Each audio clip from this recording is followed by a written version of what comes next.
देखिए इस financing company और नॉन फाइनेंसिंग कंपनी के ऊपर बहुत सारे क्वेश्चन जो है पूछे जाते हैं कि भाई हमारी कंपनी फाइनेंसिंग कंपनी है, बताइए डिविडेंड कहाँ पे रिकॉर्ड करेंगे। हमारी जो कंपनी है वो नॉन फाइनेंसिंग कंपनी है, बताइए डिविडेंड कौन सी एक्टिविटी के अंदर आएगा। ठीक है, फिर कुछ बातें और भी होती हैं जो हमें जाननी है, जैसे कि cash equivalent.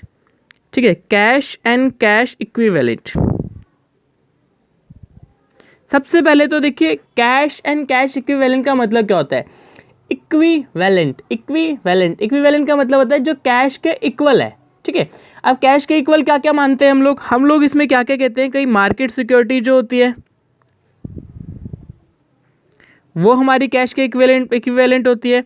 Short term investment जो होती है वो हमारी होती है। इसमें कैश की ट्रांजैक्शन आती है, बैंक की ट्रांजैक्शन आती है। ठीक है, ये सारी की सारी चीज़ें जो होती हैं उसको हम लोग क्या बोलते हैं कि भाई ये कैश एंड कैश इक्विवेलेंट है। ठीक है, तो क्वेश्चन ये आता है कि भाई कैश एंड कैश इक्विवेलेंट क्या होता है। कैश एंड कैश इक्विवेलेंट वो होता है जो कैश है और कैश के इक्वल है। ठीक है, तो इसमें एक क्वेश्चन ये भी पूछते हैं कि भाई शॉर्ट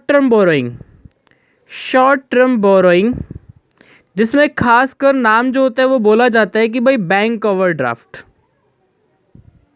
ठीक है, ये शॉर्ट टर्म बोरोइंग जो होती है बैंक ओवरड्राफ्ट, ये हम लोग क्या करते हैं भाई, कभी कभी बच्चे गलतियां कर देते हैं कि इसको इन्वेस्टिंग एक्टिविटी के मतलब इसको ऑपरेटिंग एक्टिविटी के अंदर रिकॉर्ड कर लेते हैं। ये फाइनेंशियल एक्टिविटी का पार्ट होता है शॉर्ट टर्म बोरोइंग। इसको फाइनेंशियल एक्टिविटी के अंदर लेके जाते हैं, ना कि हम इसको किस में लेके जाते हैं, ऑपरेटिंग एक्टिविटी में।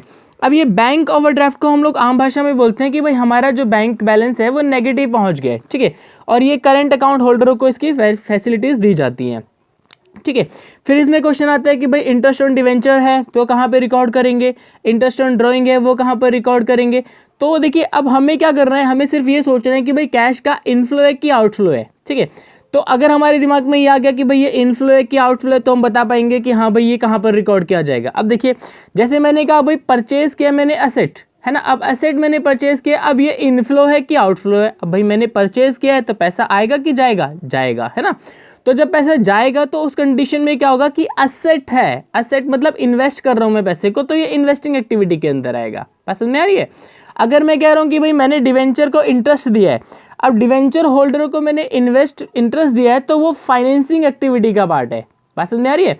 मतलब इसमें जो क्वेश्चन है वो जनरली रिपीट किए जाते हैं। भाई कैश फ्लो स्टेटमेंट क्या होता है, इसके अंदर कितनी एक्टिविटीज होती हैं, इन एक्टिविटीज के फॉर्मेट क्या क्या होते हैं, और एक फाइनेंसिंग कंपनी क्या होती है, नॉन फाइनेंसिंग कंपनी क्या होती है, इस तरह के क्वेश्चन जो है वो पूछे जाते हैं। ठीक है, फिर है हमारा जो क्वेश्चन सबसे ज़्यादा पूछे जाते हैं इसके बाद, वो है हमारे पास रेशियो वाले चैप्टर में। ठीक है, रेशियो क्या होता है भाई, रेशियो होता है जब हम एक टर्म को दूसरे टर्म में एक्सप्रेस करते हैं तो उसको हम लोग बोलते हैं रेशियो है। ठीक है, अब रेशियो में पूछे जाते हैं, पहले तो भाई बता दो कि कितने प्रकार के रेशियो होते हैं। ठीक है, तो भाई रेशियो जो होते हैं वो हमारे पास कितने प्रकार के होते हैं। सबसे पहला होता है लिक्विडिटी रेशियो, दूसरा होता है इसको हम शॉर्ट टर्म सॉल्वेंसी भी बोलते हैं।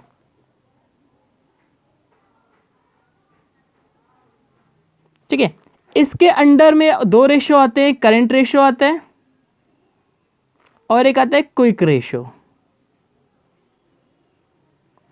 दूसरा होता है हमारे पास सॉल्वेंसी रेशियो, जिसको हम लॉन्ग टर्म लिक्विडिटी भी बोलते हैं।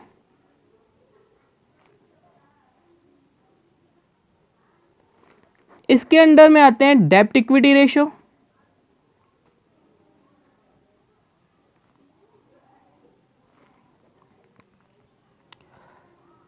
टोटल एसेट टू डेब्ट,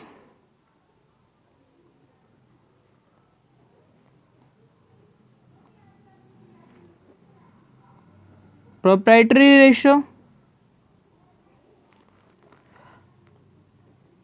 इंटरेस्ट कवरेज रेशियो,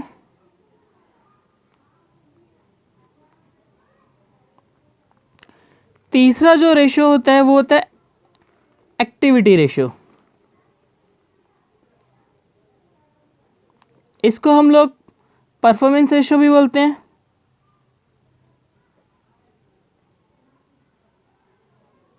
इसको आम भाषा में लोग टर्नओवर रेशियो भी बोलते हैं,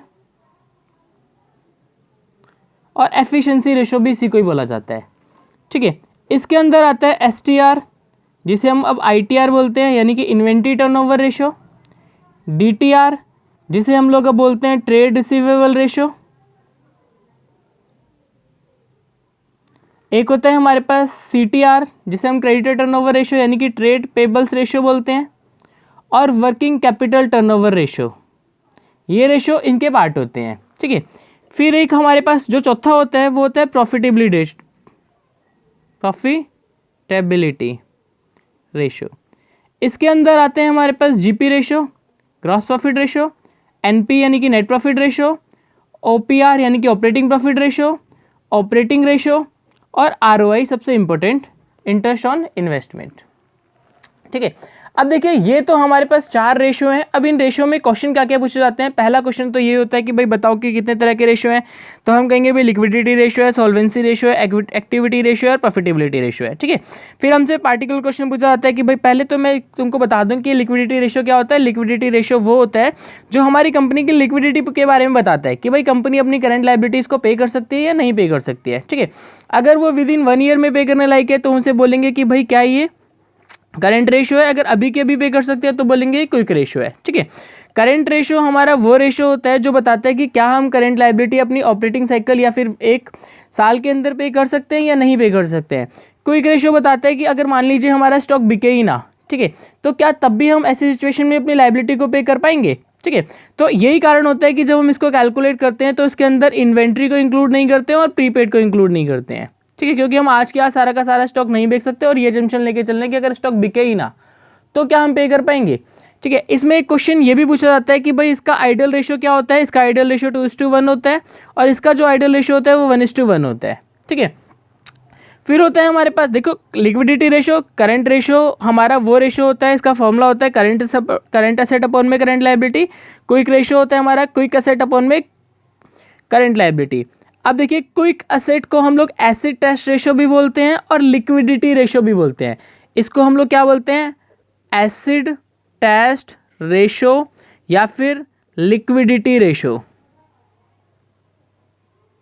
इसके नाम से भी इसे जाना जाता है। सॉल्वेंसी रेशो क्या होता है भाई, सॉल्वेंसी रेशो हमारा वो होता है जो हमारी लॉन्ग टर्म लायबिलिटी के बारे में बताता है कि कंपनी अपनी लॉन्ग टर्म लायबिलिटी दे सकती है या नहीं दे सकती है, ठीक है। तो इसमें क्या होता है कि भाई पहला रेशियो होता है डेप्ट इक्विटी रेशियो, जैसे कि नाम से ही पता चल रहा है डेप्ट अपॉन में इक्विटी। टोटल एसेट टू डेप्ट, टोटल एसेट अपॉन में डेप्ट। प्रॉपर्टी फंड क्या होता है, वो इक्विटी अपॉन में टोटल एसेट, इसका होता है इक्विटी अपॉन में टोटल एसेट, ठीक है। और इंटरेस्ट कवरेज रेशियो क्या होता है भाई, इसका फॉर्मूला होता है PBIT अपॉन में इंटरेस्ट, ठीक है, लॉन्ग टर्म इंटरेस्ट। PBIT क्या है, profit before interest and tax. और एक्टिविटी रेशियो बहुत इंपॉर्टेंट रेशियो होता है, इसको हम परफॉर्मेंस रेशियो के नाम से भी जानते हैं, एफिशिएंसी रेशियो के नाम से भी जानते हैं, टर्नओवर रेशियो के नाम से भी जानते हैं। पहला इसमें के अंदर होता है STR। STR क्या होता है, STR होता है COGS, cost of goods sold upon में एवरेज इन्वेंट्री, ठीक है। DTR क्या होता है, या फिर हम इसको बोलते हैं डेटर टर्नओवर रेशियो या फिर ट्रेड रिसीवेबल रेशियो। इसका फॉर्मूला होता है कि भाई हमारे पास net credit sale divided by average trade receivables, ठीक है। एवरेज ट्रेड रिसीवेबल्स हम लोग को ध्यान में रखना होता है। देखिए ओपनिंग प्लस क्लोजिंग, यही हमारे पास क्या होता है, एवरेज होता है। अब ओपनिंग कभी कभी क्या होता है कि भाई हमारे पास इसके मतलब बिल्स रिसीवेबल के भी ओपनिंग गिवन होते हैं और डेटर के भी ओपनिंग गिवन होते हैं। इसमें भी यहाँ पर ओपनिंग गिवन होता है, ठीक है, और इसका भी ओपनिंग गिवन होता है। क्लोजिंग और ओपनिंग दोनों गिवन होते हैं, फिर भी हमें इसे 2 से ही डिवाइड करना है, 4 से डिवाइड नहीं करना है, क्योंकि ट्रेड रिसीवेबल्स का मतलब ही होता है डेटर प्लस बिल्स रिसीवेबल, ठीक है। फिर इसमें क्या होता है, कभी कभी ओपनिंग और सिर्फ डेटर गिवन होता है और BR गिवन होता है, तो हम लोग को बस सिर्फ इन दोनों को ही ऐड करने हैं, ठीक है। फिर हमारे पास होता है trade receivables ratio. Trade receivables ratio का मतलब होता है क्या, ट्रेड रिसीवेबल्स का मतलब होता है कि भाई हमारे पास net credit sale divided by average trade receivables. फिर है trade payables ratio. Trade payables ratio हमारा वो रेशियो होता है जो बताता है net credit purchase divided by average trade receivables, ठीक है। फिर हमारे पास ये फॉर्मूला होता है वर्किंग कैपिटल टर्नओवर रेशियो का। इसका फॉर्मूला होता है हमारे पास net sale divided by working capital. देखिए इसके फॉर्मूले में एक चीज़ का ध्यान रखना होता है, इसमें हमेशा नेट सेल ऊपर आएगी, जहाँ पे भी टर्नओवर होगा तो वहाँ पर क्या होगा, सेल ऊपर आएगी, और जिसके रिलेशन में हम लोग उसको निकाल रहे हैं वो चीज़ नीचे आएगी, ठीक है। इस बात का हमें ध्यान रखना है। इसमें कभी कभी हम लोगों से कलेक्शन पीरियड भी पूछा जाता है। कलेक्शन, देखिए जब भी हम कलेक्शन की बात करेंगे तो कलेक्शन का मतलब होता है कि हमें लेना है ना, हमें लेना है। तो लेने के लिए हम लोग क्या इसको 12 मंथ, ठीक है, या 52 वीक्स या फिर 365 डेज को हम लोग डिवाइड कर देंगे किससे, ट्रेड रिसीवेबल्स रेशो। ठीक है, अगर डेटर के बारे में पूछेगा तो डेटर से डिवाइड कर देंगे, अगर क्रेडिटर के बारे में पूछेगा भाई क्रेडिटर को कितनी पेमेंट करनी है, तो यहाँ पर क्या आ जाएगा, ट्रेड पेबल रेशो आ जाएगा। ठीक है, फिर है प्रॉफिटेबिलिटी रेशो। प्रॉफिटेबिलिटी रेशो क्या होता है, प्रॉफिटेबिलिटी रेशो वो रेशो होता है जो कंपनी की प्रॉफिटेबिलिटी के बारे में बताता है।